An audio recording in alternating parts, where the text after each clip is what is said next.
जय हिंद साथियों, मेरा नाम है रजत शर्मा। मैं द गौरतलब से आपका स्वागत करता हूं। आज का टॉपिक है Chinese grand strategy towards India. आप जानते हैं कंटेक्स्ट क्या है। कंटेक्स्ट ये है कि चीनी सैनिक भारत की सीमा में, क्षेत्र का नाम है गलवान वैली, 3 किलोमीटर तक अंदर आ गए हैं। इस क्षेत्र को हॉट स्प्रिंग्स एरिया के नाम से भी जाना जाता है। लेकिन हमारे आज के इस वीडियो में मैं आपसे चीनी खतरे को अधिक व्यापक तौर पर डिस्कस करना चाहता हूं, जो सिर्फ सीमा के गरमाने तक सीमित नहीं है, लेकिन हम इसमें बॉर्डर डिस्प्यूट भी देखेंगे। तो शुरू करते हैं आज का वीडियो। भारत चाइना सीमा विवाद। साथियों, ये 3 फ्रंट पर विवादास्पद है। ये दुनिया की सबसे लंबा सीमा विवाद है और जानकर आपको हैरानी होगी, इस लंबा सीमा विवाद होने के साथ साथ इसकी एक विशेषता यह भी है कि यह दुनिया का सबसे शांत सीमा विवाद भी है। 1987 के बाद एक भी गोली सीमा पर नहीं चली है। फेस ऑफ होते रहे, जैसा कि रिसेंट फेस ऑफ है अभी फिलहाल जो 5000 सैनिक चीनी सीमा पर मौजूद हैं। तो ये 3 फ्रंट पर हैं। वेस्टर्न फ्रंट अक्साई चीन 30,000 किलोमीटर, ये मिडिल फ्रंट ये, और ईस्टर्न फ्रंट ये। वेस्टर्न फ्रंट का कारण क्या है? चाइना जॉनसन लाइन को नहीं मानता है। वे अक्साई चीन को अपने जिंजियांग प्रांत का हिस्सा घोषित करता है। ईस्टर्न फ्रंट की क्या बात है? मैकमोहन रेखा, जिसका निर्धारण तिब्बती सरकार और तत्कालीन ब्रिटिश गवर्नमेंट के मध्य समझौते से हुआ था, चीन इसको भी नकारता है। ये बड़ा क्षेत्र है तवांग एरिया, जो लगभग 90,000 स्क्वायर किलोमीटर है, जबकि ये मात्र 30,000 स्क्वायर किलोमीटर है। जो मिडिल फ्रंट है वो इतना ज्यादा ज्वलंत नहीं था, लेकिन डोकलाम इशू के बाद ये भी बहुत ज्यादा ज्वलंत इशू बन गया है। चाइनीज अप्रोच क्या है बॉर्डर डिस्प्यूट को लेकर, यह जानना बड़ा जरूरी है साथियों। No war no peace approach China follow करता है, यानी कि वे सीमा को इतने तनाव के स्तर तक भी नहीं ले जाता है कि युद्ध हो जाए, लेकिन वे शांति भी नहीं रखता है। सीमा विवाद को वे जानबूझकर डिले कर रहा है। 1988 से लगभग बातचीत जारी है। संयुक्त कार्य समूह बनाया हुआ है इस पर, जिसमें भारत की ओर से रिप्रेजेंट अजीत डोभाल साहब कर रहे हैं।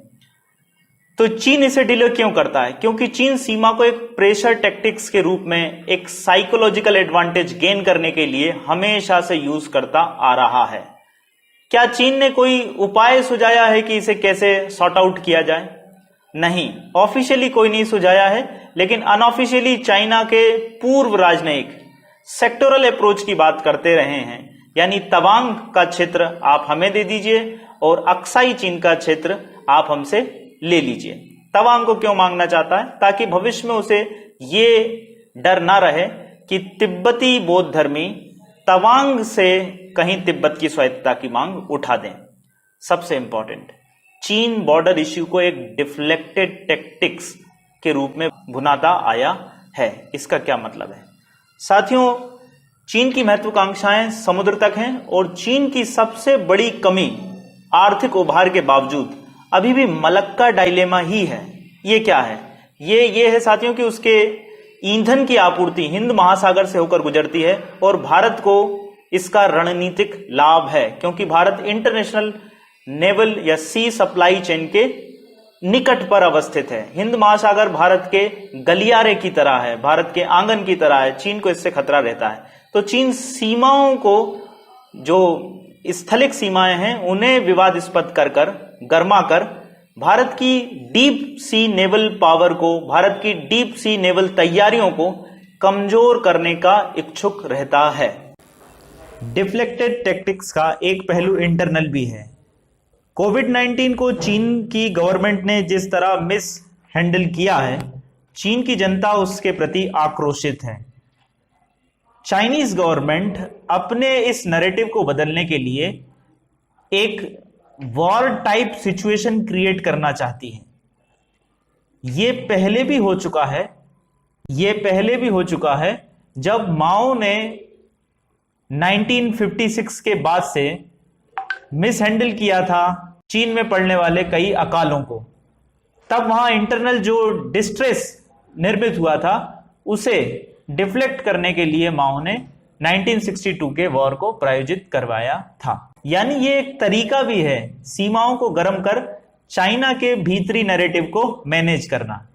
नॉन डेमोक्रेटिक या यूं कहना चाहिए एंटी डेमोक्रेटिक गवर्नमेंट इसे सामान्यतः इस्तेमाल करती आई हैं, कोई नई बात नहीं है। इसके अलावा भी चीन की यह हमेशा से तरकीब रही है कि वे एकदम क्षेत्र को ग्रहण ना करें, बल्कि छोटा छोटा हिस्सा प्राप्त करता रहे। जैसे ही इंडियन ट्रूप्स पीछे हटते हैं, चाइनीज ट्रूप्स आकर वहां अपना कैंप स्टैब्लिश कर लेते हैं और फिर वो पीछे नहीं हटते। उसके बाद अगला वेट करते हैं कब हम आगे आगे बढ़ते जाएं। आप देख सकते हैं ये आर्टिकल टाइम्स ऑफ इंडिया का है। अरुणाचल प्रदेश के एक सांसद ने संसद में यह मुद्दा उठाया था कि चीन अरुणाचल प्रदेश का 50 से 60 किलोमीटर क्षेत्र कब्जा चुका है। ये बगैर किसी युद्ध या बगैर किसी लड़ाई के हुआ है। इस संवेदनशीलता को भी हमें समझने की आवश्यकता है। भारत क्या कर रहा है बॉर्डर डिस्प्यूट को लेकर? भारत डिप्लोमेटिक और नॉन डिप्लोमेटिक फ्रंट पर कुछ एफर्ट ले रहा है। पहले जानेंगे डिप्लोमेटिक फ्रंट क्या है। इंडिया की प्रायोरिटी समझिए। भारत डिमार्केशन चाहता है ताकि जो मिसअंडरस्टैंडिंग के कारण इशू उभरते हैं वो कम से कम उभरे हैं। भारत डिमार्केशन के लिए टूल्स किसे मानता है? मैप एक्सचेंजेस को। हमारी जो साझा समझ है, आपसी समझ है, उसे हम मैप एक्सचेंजेस के द्वारा ठीक कर सकते हैं, यह भारत का मानना है। इस संबंध में कई एग्रीमेंट भी हुए हैं इंडिया चाइना के बीच में, जो टेक्निकली तो काफी इंपॉर्टेंट हैं, लेकिन स्ट्रैटेजिकली कोई बड़ा सॉल्यूशन देने में अब तक सफल नहीं रहे हैं। ज्वाइंट वर्क ग्रुप उनमें से एक है 1988, peace and tranquillity agreement on LAC agreement 1993, ये काफी इंपॉर्टेंट है। इस एग्रीमेंट के थ्रू ये बात तय हुई है कि हम साझा अनुमति से ही सीमाओं पर अपने सैनिकों की संख्या बढ़ाएंगे ताकि मिस अंडरस्टैंडिंग और डिस्ट्रस्ट को कम किया जा सके, आपसी अविश्वास को कम किया जा सके। बॉर्डर डिफेंस कोऑपरेशन एग्रीमेंट 2013 ये रिसेंट है। इसमें क्या बात है साथियों? इसमें यह बात है कि जो स्थानीय निवासी हैं, सीमा विवाद को हल करते समय उनके हितों का भी ध्यान रखा जाएगा। नॉन डिप्लोमेटिक एफर्ट्स कौन से हैं साथियों? यही वो एफर्ट्स हैं जो चीन को कुछ ज्यादा ही सतर्क बना देते हैं। इनमें सबसे महत्वपूर्ण यह है कि भारत कोशिश कर रहा है कि बॉर्डर पर बैलेंस ऑफ स्ट्रेंथ रहे, और इसके लिए अलग अलग एफर्ट इंडिया उठा चुका है। हमारा BRO बॉर्डर रोड ऑर्गेनाइजेशन बहुत रैपिड स्केल पर और अनप्रेसिडेंटेड स्पीड पर बॉर्डर इंफ्रास्ट्रक्चर बिल्ड कर रहा है ताकि किसी भी अप्रत्याशित सिचुएशन में हमारे सैनिक समय पर वहां सीमा पर पहुंच सकें। इसी का एक और दूसरा रूप है इंटीग्रेटेड बैटल ग्रुप्स। ये क्या है साथियों? ये एक छोटे और उच्च मारक क्षमता के समूह हैं जो ब्रिगेड और डिवीजन के बीच के लेवल के होंगे। इनका फायदा क्या है? हम तेजी से रिस्पॉन्ड कर सकेंगे और कोई भी चीन को रणनीतिक एडवांटेज की सिचुएशन में नहीं आने देंगे। Next, CDS chief of defence staff. इससे क्या हुआ साथियों? इससे हमारी long term strategic thinking clear होगी, सैन्य स्तर पर क्लियरिटी ऑफ थॉट होगा और तीनों सेनाओं में समन्वय होगा। चाइना के लिए हमें ना सिर्फ अपनी आर्मी को और ज्यादा मॉडर्नाइज करना है, बल्कि नेवी और एयरफोर्स को और ज्यादा मजबूत करने की भी जरूरत है। CDS उस दिशा में एक बहुत बड़ा कदम माना जाता रहा है। Third, operation Himvijay. ये क्या है साथियों? ये माना जाता है या चाइनीज परसेप्शन ये है कि इंडिया की कैपेबिलिटी हिमालयन क्षेत्र में थोड़ी सी कम है, क्योंकि 1962 के बाद कोई मेजर लड़ाई उसने नहीं लड़ी है। ऑपरेशन हिमविजय सेना की तैयारियों को दर्शाता है कि वे हिमालय में कितनी तेजी से ट्रूप्स मूवमेंट कर सकते हैं और बढ़त बना सकते हैं। लेकिन मूल मुद्दा तो यही है, Chinese threat goes beyond the border issue. चीन का जो बॉर्डर पर फेस ऑफ है वो सिर्फ एक बड़े ग्लेशियर का ऊपर उभरा हुआ हिस्सा ही है। नीचे जो भारत को कमजोर करने में चाइना यूज करता है उसे 3E स्ट्रैटेजी का नाम दिया जा सकता है। ये 3E स्ट्रैटेजी क्या है? इससे पहले आप चाइनीज स्ट्रैटेजिक माइंडसेट को समझ लीजिए। ये उनके चाणक्य हैं एक तरह से, चीन के सुन त्सू। इनका एक फेमस कोट है, the supreme art of war is to subdue the enemy without fighting.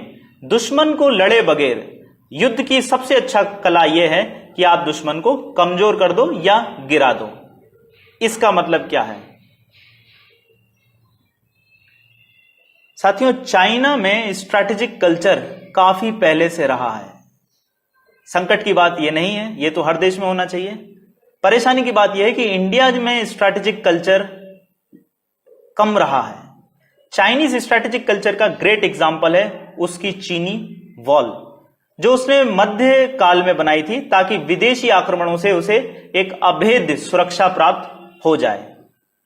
Strategic culture को समझने के लिए आप इजराइल का नाम ले सकते हैं, जहां उनका नैरेटिव स्ट्रांग है, जहां उनके नेशनल इंटरेस्ट को टॉप मोस्ट प्रायोरिटी दी जाती है, जहां क्रिटिकल नेशनल इश्यूज पर इंटर पार्टी जो अप्रोच है, इंटर पार्टी जो समर्थन है वो या जो विचार हैं वो एक समान है।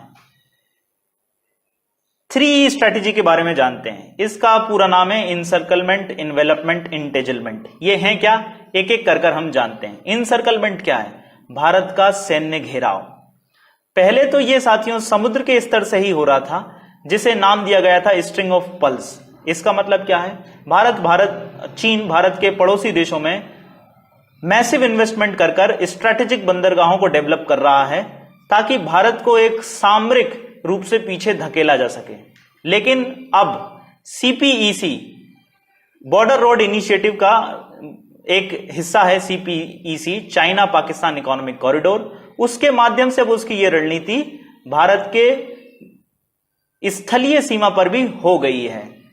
यह एक बहुत बढ़िया स्टेटमेंट है जो आपको और पिक्चर क्लियर करने में मदद करेगा। अब तक हमारी स्ट्रैटेजिक थिंकिंग क्या है, हमारा थ्रेट परसेप्शन क्या है, खतरा कहां से है भारत को?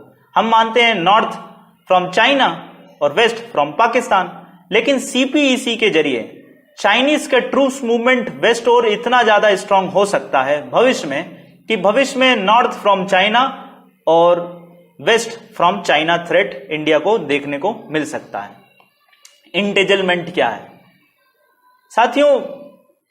दुनिया का हर आर्थिक रूप से संपन्न देश जो कभी भी महाशक्ति बना है या विश्व शक्ति बनने की राह पर हो, उसने अपनी इकोनॉमिक पावर को स्ट्रैटेजिक अचीवमेंट्स गेन करने के लिए यूज हमेशा किया है। चाइना भी ये करता आ रहा है। इसका एक एग्जांपल तो चाइना US के बीच ट्रेड डेफिसिट है जो $500 बिलियन का है, जो अभूतपूर्व है। इतिहास में किन्हीं भी दो देशों के बीच इतना ट्रेड डेफिसिट नहीं रहा है। और उस $500 बिलियन का यूज चाइना US के खिलाफ ही अपनी मिलिट्री प्रिपरेशन के लिए करता है। इंडिया के साथ भी यही है। लगभग $50 to $60 बिलियन चाइना हमसे द्विपक्षीय व्यापार में अधिक कमाता है। यह ट्रेड डेफिसिट है इतना।